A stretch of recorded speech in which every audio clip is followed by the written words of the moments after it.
De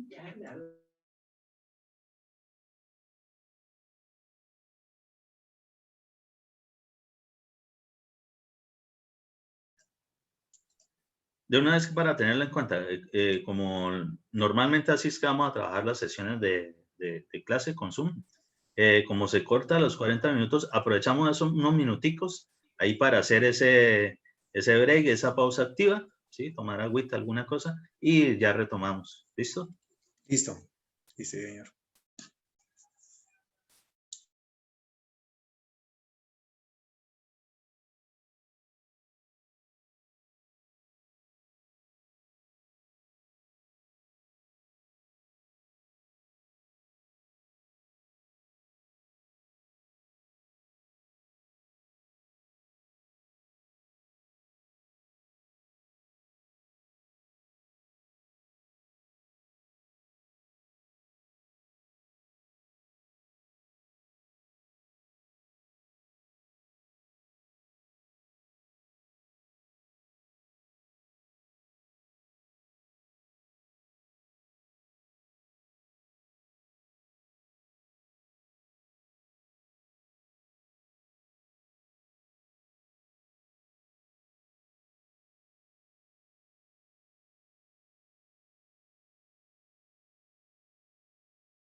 ¿Listos?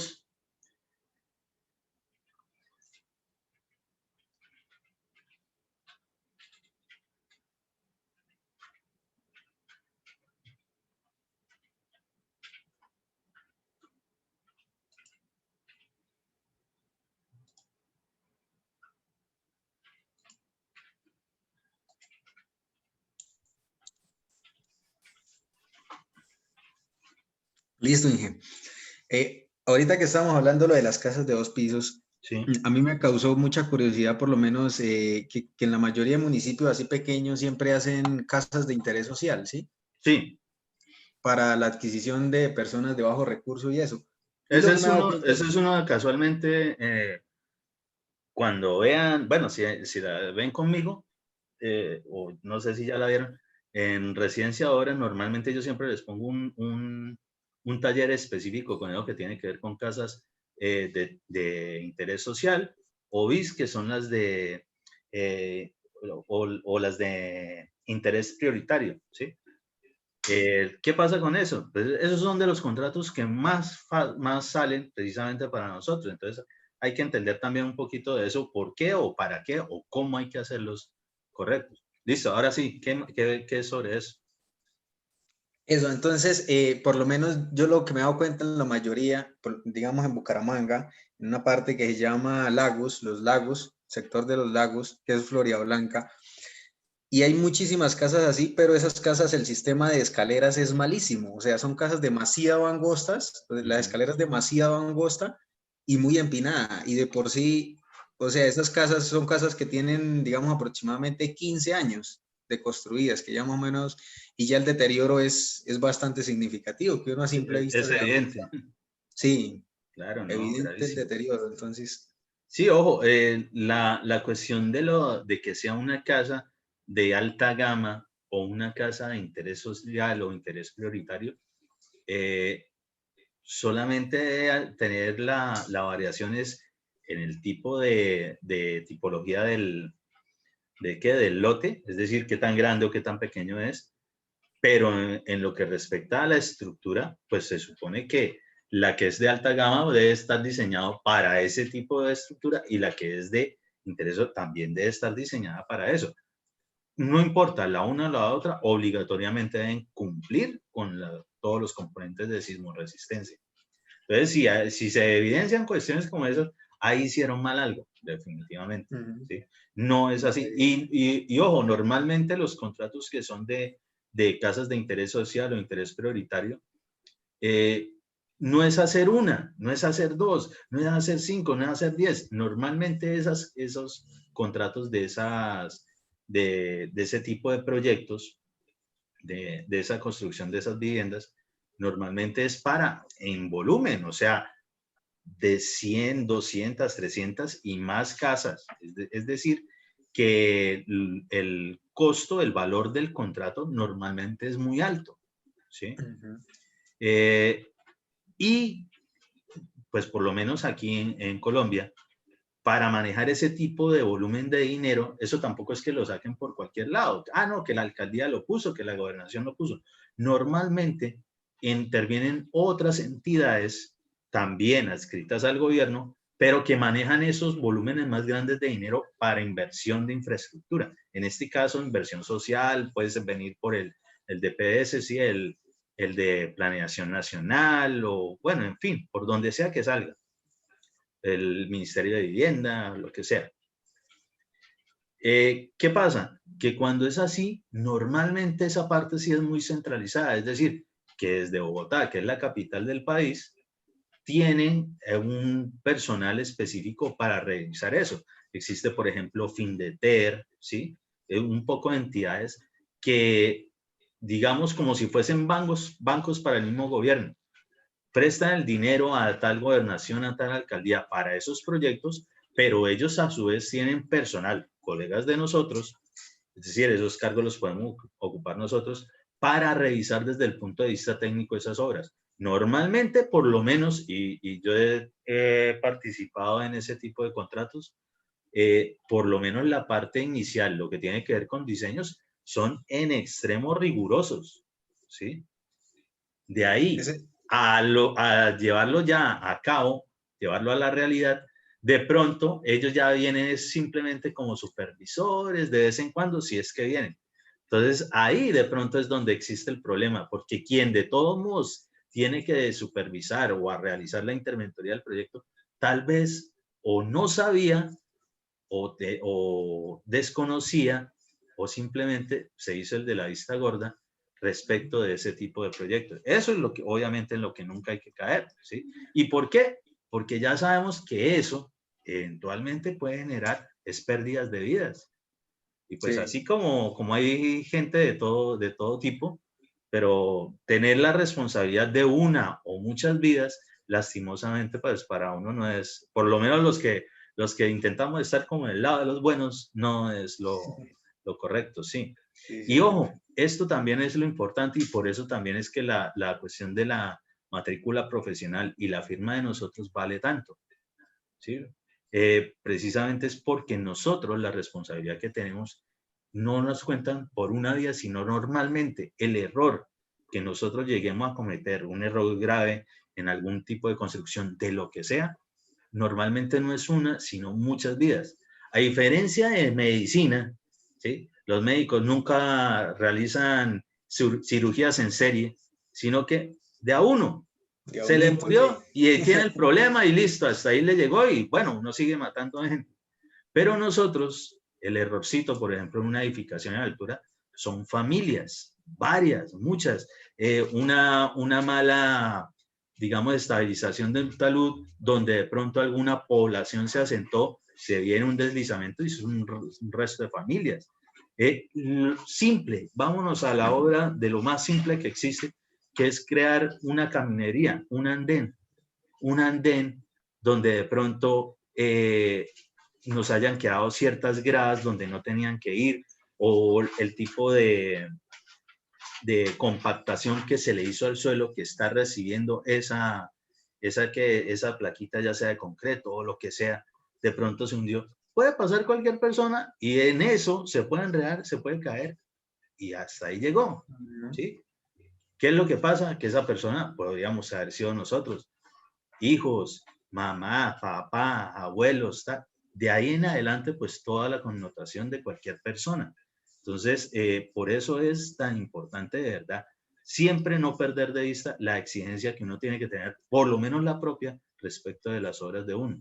Porque uno sabe, como nosotros sí tuvimos la oportunidad de estudiar, nosotros sabemos qué complicaciones o qué implicaciones o qué consecuencias se pueden derivar de hacer un mal amarre, de pronto cambiar un diámetro del refuerzo de una columna a uno inferior, ¿sí? Todo eso nosotros sabemos en numeritos que va a dar mal. Y si da mal en números, obviamente en la realidad también va a dar mal. Y son zonas donde van a quedar las fallas. Si no se presenta nada, pues gracias a Dios. El problema Sí. es que como la cuestión de los sismos, nosotros aún lastimosamente la tecnología no ha podido identificar justo cuándo se van a presentar, ni en qué momento, ni de qué magnitud, ni en qué zonas específicas, pues precisamente ahí viene el problema. Entonces, pero si llega donde cometimos el error, precisamente ahí podemos tener ese problema de pérdida de vidas. ¿Listo? Sí, señor.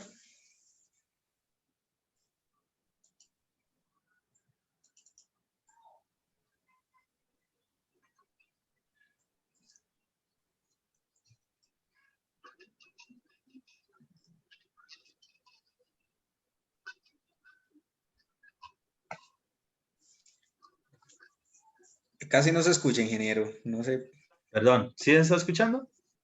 casi no se escucha, no se entiende lo que el muchacho dice. Voy.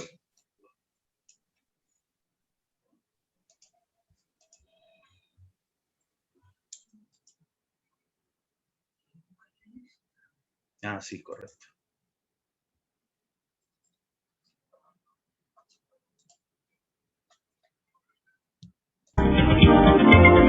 Ahí.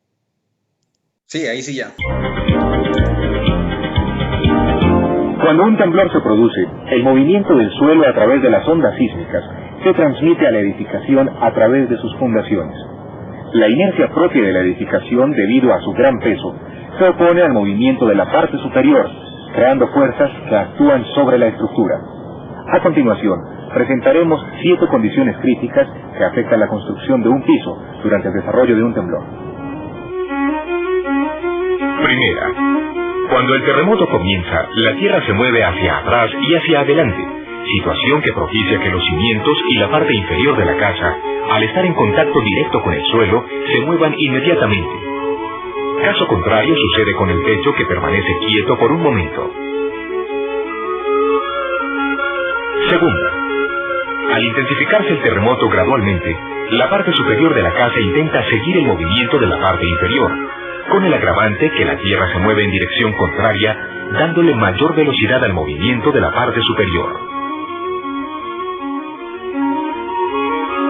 Tercera. A medida que las ondas de choque golpean los muros, diferentes partes del mismo empiezan a moverse en direcciones opuestas.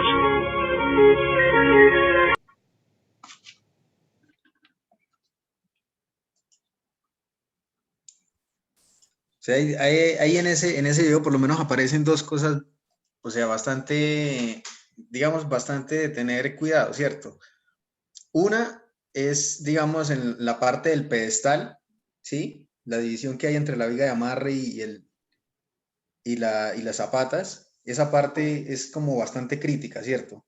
El pedestal.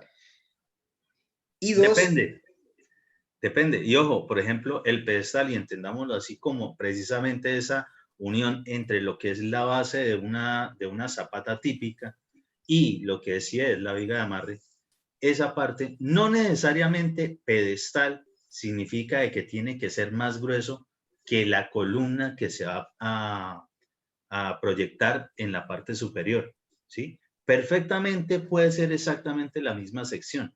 Lo que pasa es que normalmente se acostumbra de que las personas hablan de pedestales cuando tiene una sección más grande en esa zona que en la parte superior. Pero realmente eso solo depende del diseño según el tipo de suelo que nos encontremos ahí. Si no hay necesidad, una vez más, como todo se revierte en dinero y demás, si no hay necesidad, pues si nosotros hacemos una sección muy robusta, muy grande, pues vamos a incrementar los costos sin necesidad. Sin necesidad, Entonces, sí. eso, precisamente por eso, los diseños deben estar ajustados a la particularidad de donde nosotros tenemos el proyecto, ¿sí? Okay. Y bueno, y si es una zona crítica, dependiendo de cómo haya sido el diseño. En algún momento lo veremos, o por lo menos lo recordamos, si es el caso. Existe una de estas, digamos, cuestiones que pueden sufrir las columnas, ¿sí? Una de esas específicamente son los problemas de pandeo y esbeltez.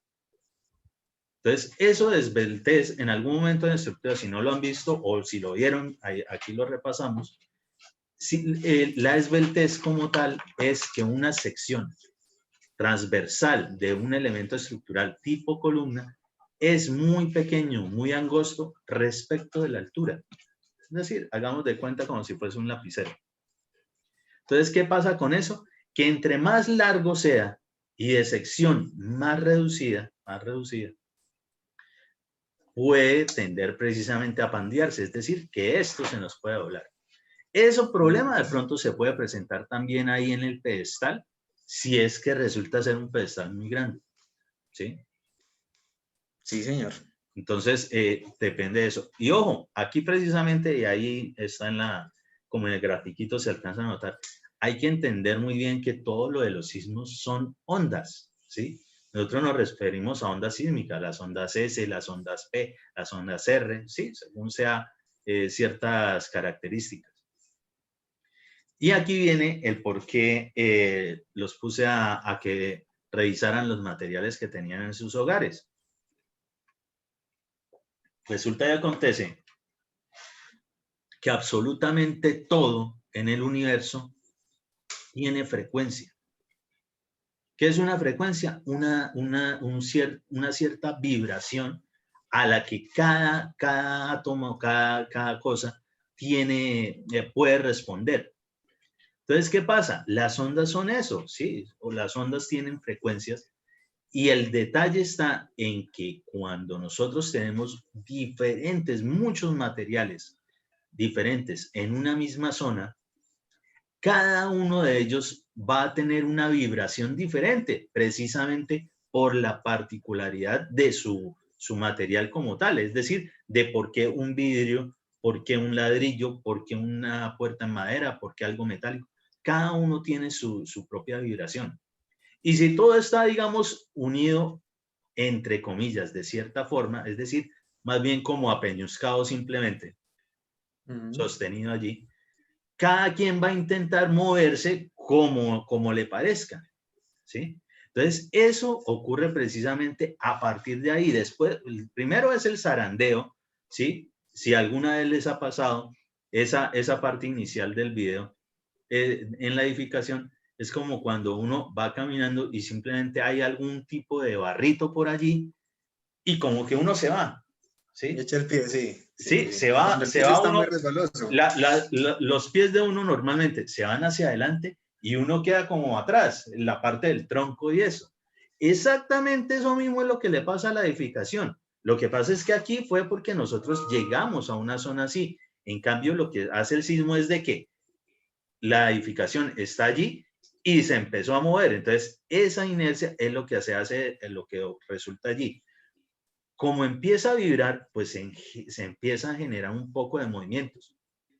Hay unos temas, tal vez ustedes no lo ven en pregrado porque realmente, no sé si alguno de los profes se los dicta.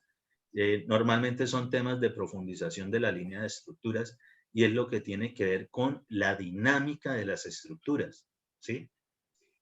Normalmente uno debe diseñar, cuando de verdad se está dedicando a eso del diseño estructural, uno debe diseñar primero obligatoriamente en 3 dimensiones y segundo, hacer análisis dinámico. ¿Qué es el análisis dinámico? Dinámico es cuando existe movimiento, ¿sí?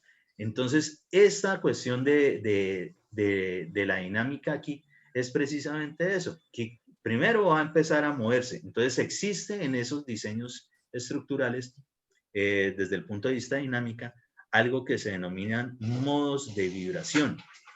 Entonces, por ejemplo, en una edificación en altura, eso se lleva simplemente, hagan de cuenta, una línea y cada piso, ¿sí? Cada piso, supongámoslo de 5 pisos, cada piso concentramos toda esa carga de esa masa que tiene ese piso allí en un solo punto. Entonces, un circulito. Entonces, cada piso va a hacer un circulito sobre una línea. Y simplemente empezamos, cada vez que venga el movimiento, una parte va a tener movimiento primero, la otra se va a quedar, la otra, y como el movimiento no para allí, sino que continúa durante la parte del sismo e incluso después de, pues esos modos de vibración son los que pueden afectar precisamente que se quiebren las estructuras. Entonces, eso mismo es lo que ocurre aquí. Entonces, por eso también las cubiertas, si no están, digamos, adosadas o amarradas o vinculadas realmente con el resto de la edificación, pues es como un ente aparte. Y si el remesón es fuerte, se movió la parte de abajo y la cubierta quedó aquí y se cayó. Así es. Sí, señor. Entonces, eso ocurre. ¿Qué pasa con lo de los materiales? Lo vamos a ver ya por aquí. Y vamos a empezar a entender esa parte de cómo nosotros, sí, obviamente, para hacer una edificación requerimos de varios tipos de materiales y entendiendo que cada uno tiene una frecuencia diferente, pues cómo hacemos para vincularlos y que pues prácticamente la casa no empiece o la edificación no empiece a explotar por vibración cada elemento, sino que empiece a comportarse como uno solo. Esa es la parte, el comportamiento homogéneo que se busca precisamente y que es imprescindible para llegar a un diseño que sea sismo resistente. Entonces, no importa que sean varios materiales diferentes, ellos en una edificación, en una obra de infraestructura, se deben comportar como si fuesen uno solo. Entonces, sí existe alguna forma de hacerlo y ya lo vamos a empezar a mirar. Sí.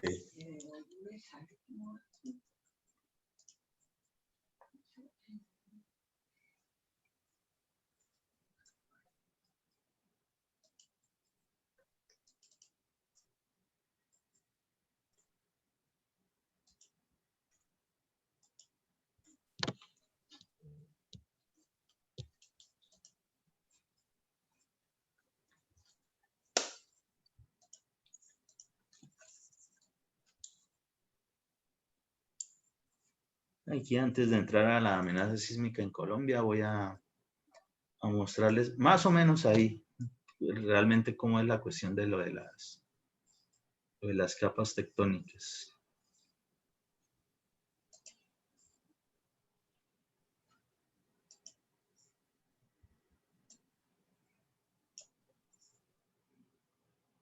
Este no tiene sonido, no se preocupen. Ok.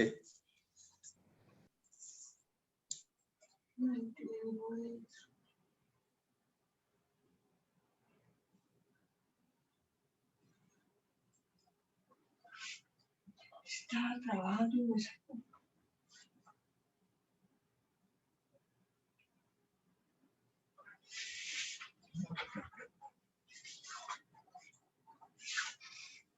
¿Qué pasa con eso? Eso precisamente, ese tipo de fallas, pues cuando se libera la energía del sismo, es donde se producen precisamente esos rompimientos. Y en esos digamos, roces, y hay que entenderlo ya de entrada desde lo muy básico de la física, pues el rozamiento sí es acción y reacción, pero todo genera energía y la energía se libera de alguna forma.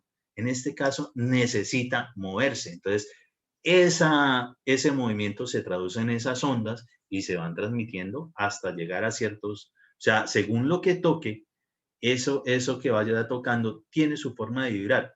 Como le llegan unas ondas, algunas vibran mucho y algunas vibran no tanto. Algunas resisten esa vibración, algunas no. Entonces, eso mismo es lo que le pasa a las edificaciones.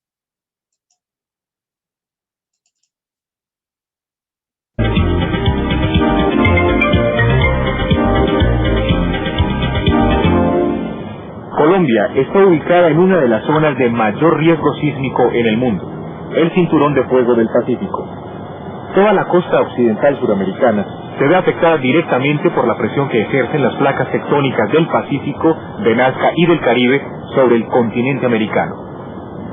En nuestro país se identifican 3 zonas como territorios de amenazas sísmicas, lugares en los cuales la corteza terrestre reacciona en menor o mayor intensidad ante un sismo. La primera zona clasificada como alto riesgo es la que recoge toda la zona pacífica, consecuencia directa del Cinturón de Fuego. Una intermedia hacia el centro del país y una baja hacia el Amazonas y parte de la costa atlántica. La influencia de los movimientos de las placas tectónicas generan fallas geológicas en Colombia con variaciones de acuerdo con la amenaza sísmica que representa cada una. En nuestro país se identifican las siguientes fallas geológicas. Falla de Murindo, Atrato. Falla del Cauca. Falla de Palestina. Falla de Bucaramanga, Santa Marta. Falla de Oca. Falla frontal Cordillera Oriental. Y falla de Romeral, causante directa del terremoto del 25 de enero de 1999 en el eje cafetero.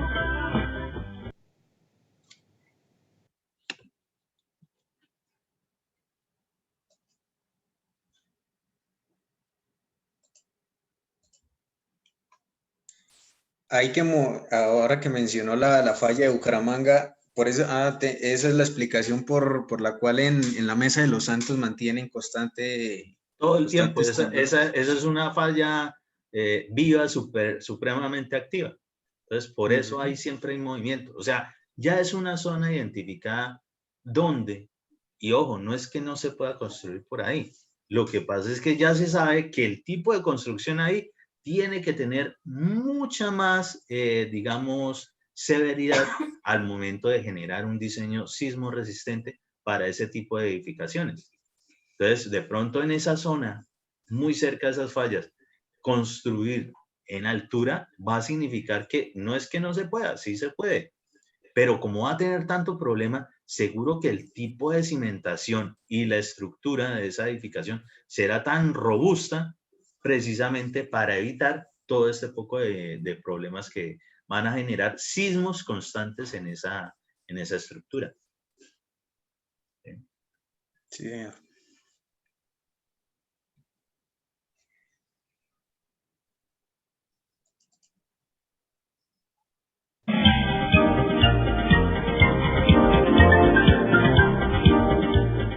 La simplicidad en una edificación tiene que ver básicamente con la sencillez en los diseños de su forma geométrica, ofrecer una distribución equilibrada de los muros y evitar en lo posible las formas irregulares.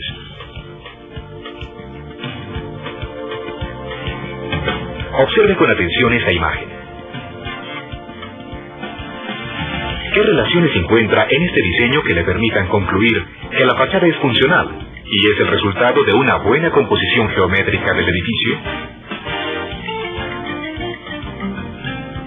Gracias a la distribución funcional de los muros interiores y a su condición de simplicidad, su comportamiento ante un posible sismo será óptima. Ha sido proyectada con un diseño sencillo que facilita la distribución equilibrada de los muros portantes y evita cualquier forma irregular de la planta. Todo diseño arquitectónico adecuado, con elementos estructurales que den resistencia a una vivienda, puede partir de la simplicidad, y esto no irá en contra de la creatividad artística del arquitecto.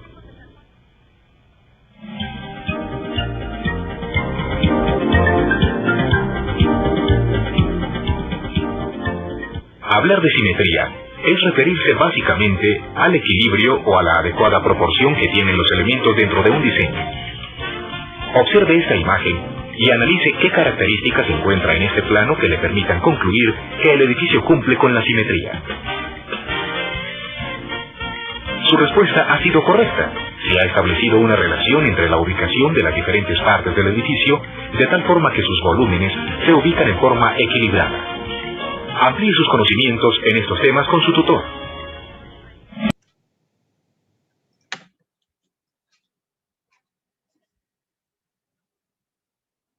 Ojo, ¿qué pasa aquí? Una vez más, no es que no se puedan tener, digamos, distribuciones irregulares, para nada. ¿Qué es lo que pasa? Que si se van a tener, digamos, incluso podemos tener muros curvos, ¿sí? Perfectamente.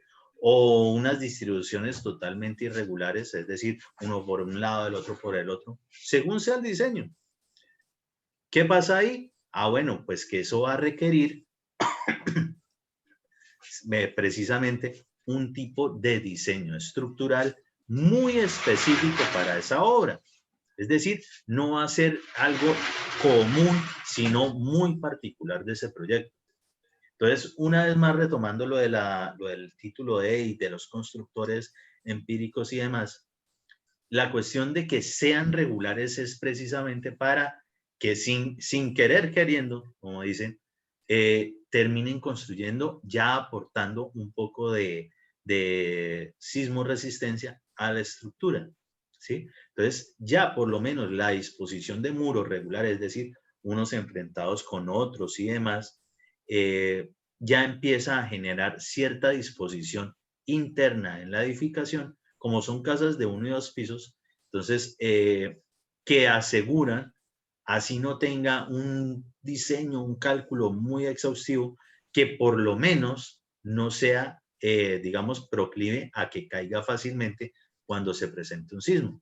Entonces, a eso es que vamos. No es que no se pueda hacer todo lo otro, todo se puede. Si nosotros quisiéramos de que todo quedara simplemente transmitiendo cargas a una columna central y todo el resto es un voladizo, claro que se puede. Lo que pasa es que, bueno, nos toca ponernos a echar número, a ver de qué dimensiones sale, qué tipo de materiales, qué tipo de esfuerzo o qué cosas nosotros tenemos que restringir para poder generar ese tipo de diseños. Pero es eso. Ahora, en general, por lo menos los lotes típicos urbanos, como yo les digo, ahora los lotes son más pequeños cada vez. Sí, ¿Qué se son busca? recintos Bueno, si mínimos. no hay para construir tanto, es decir, que sea algo muy grande, pues empiezan a hacer distribuciones tales de que conformen los recintos típicos. ¿Cuáles recintos típicos? Normalmente casas típicas, sala comedor, comedor cocina, patio de ropas, habitaciones, baño. Esos son los recintos típicos que uno va a encontrar. Según el tipo de gama en la que esté, serán más grandes, más pequeños. Pero en los lotes pequeños, ahora urbanos, normalmente tienden a ser de medidas rectangulares, ¿sí? Entonces, Sí. sobre esa geometría se empieza a trabajar también para distribuir los muros que generen o que ayuden precisamente a la parte de sismoresistencia y no gastar tanto billete en la estructura, ¿sí? Entonces, eso es lo que se hace precisamente con esas casas de 1 y 2 pisos. Normalmente, la primera planta, por lo menos lo que tiene que ver con los muros típicos, normalmente en la primera planta se hacen con ladrillo de obra, es decir, el macizo, el que no tiene huecos, el macizo. Okay. ¿Por qué? Porque él va a tener, digamos, mayor facilidad de transmisión de cargas verticales. Entonces, aparte de que hayan columnas y demás, esos muros están ayudando a que se genere una buena distribución de carga. ¿Qué pasa del segundo piso para arriba? Normalmente encima de lo que nosotros conocemos como losas o placas, las que sea. Son varias, las vamos a ver todas rapidito, lo que son placas macizas, placas aligeradas, placas de tipo colaborante, que es la que normalmente conocen como metal deck, ¿sí? Donde unas láminas terminan haciendo sí. parte integral de la placa después de fundida. Cosas como esa. A partir de ahí, normalmente, las edificaciones ya no continúan del segundo piso para arriba en ladrillo macizo, sino en bloque, es decir, el que tiene huecos. ¿Qué pasa ahí? Es lógico pensar o entender que tal vez el que tiene huecos, pues tiene menos masa que el que es macizo, ¿sí? Sí, Y sí. resulta y acontece que cuando nosotros hacemos diseños estructurales en general de lo que sea, siempre vamos a llegar a hacer un tipo de diseño que tiene que ver con la parte de la masa del edificio. Entonces, eso es lo mismo que ya les había nombrado respecto de la parte dinámica, cómo concentrar todo lo del piso en un solo punto. Eso mismo vamos a hacer en cualquiera de los diseños. Eso es lo de áreas aferentes, carga por área aferente, ¿sí? Por aferencia. La carga por área aferente tiene que ver es respecto de un elemento específico, qué tanta carga absorbe. Lo que estoy hablando realmente es lo que se conoce como centros de gravedad o centros de masa. Es decir, tenemos toda un área y concentramos todo ese peso propio, toda esa carga viva y todo en un solo punto, en un solo punto. Entonces, eso precisamente es lo que genera saber cómo se va a distribuir bien esa edificación. Entonces, una edificación, y hay que tenerlo claro, entre más masa tenga, es decir, entre más elementos con masa, más elementos pesados le echemos a la edificación, más complicación vamos a tener al momento de la sismicidad. Porque la masa precisamente es la que se tiene en cuenta al momento de eso que ya les nombré, de la deriva, es decir, de los desplazamientos. Entonces, si tiene, por ejemplo, y vamos a hacer el ejemplo así fácil, si en la parte superior resulta tener más masa que en la parte inferior, es de entender, poniéndole lógica, que va a coger más vuelo la parte superior. Entonces, hagamos de cuenta que esta parte tiene más masa que esto. Entonces, cuando venga el sismo, esto prácticamente va a estar volando y empieza a generar una línea de falla por ahí y puede estar afectando precisamente la estructura de la edificación. En las edificaciones, cuando sufren problemas, normalmente casi siempre es a partir del tercer, cuarto nivel donde se nota dónde se partió. ¿Por qué? Precisamente es como esa parte de ese punto de inflexión de la estructura. Entonces, por eso hay que tener muy en cuenta esa parte. ¿Qué pasa? La recomendación es que a partir del segundo piso para allá, ojalá se intente con los materiales más livianos que haya, desde que cumpla el resto de requisitos arquitectónicos y demás y de disposiciones de los clientes. Pero es así, intentar de verdad de que tenga lo menos de masa para que tenga menos desplazamientos, por lo tanto, menos problema de movimiento, del bamboleo que va a tener cuando se presente el sismo.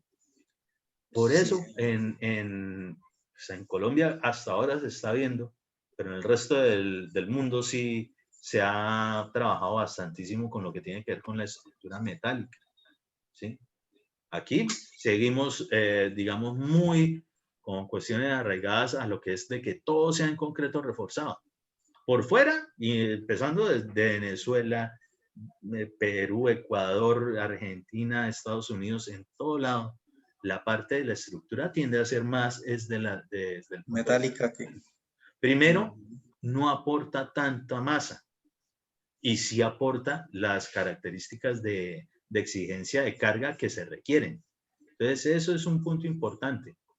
Y lo otro, el tipo de edificación, por ejemplo, de muros livianos, lo que es el drywall superboard, es decir, unas láminas, unas pequeñas pantallitas que con una estructura metálica, eso lo veremos en su momento, simplemente las atornillamos y ya nos generan un muro, que si podemos pasar por ahí tubería, lo podemos hacer.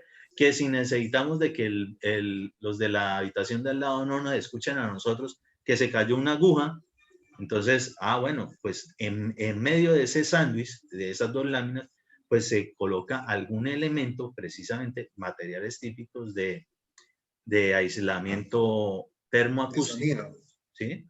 Que pueden precisamente ayudar a eso. Pero en este caso, le estamos bajando la masa a la edificación. Ok, y en este caso, ¿qué puede ser ese aislante? ¿Un tipo de icopor? Lo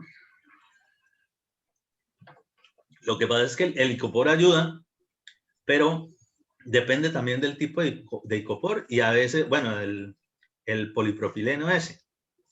¿Qué pasa con eso? Lo hay también de todos los precios, pero hay materiales específicos que son como, hagan de cuenta, una tela. No sé si alguna vez comieron o han visto preparar esos algodón de azúcar, que cuando desprendes como una pequeña telita, hagan de cuenta ver eso, ¿sí? Hay de diferentes marcas. Una de esas es la Frescasa, por ejemplo. Se utiliza para aislamiento térmico, acústico o termoacústico. Y simplemente es meter esa lamita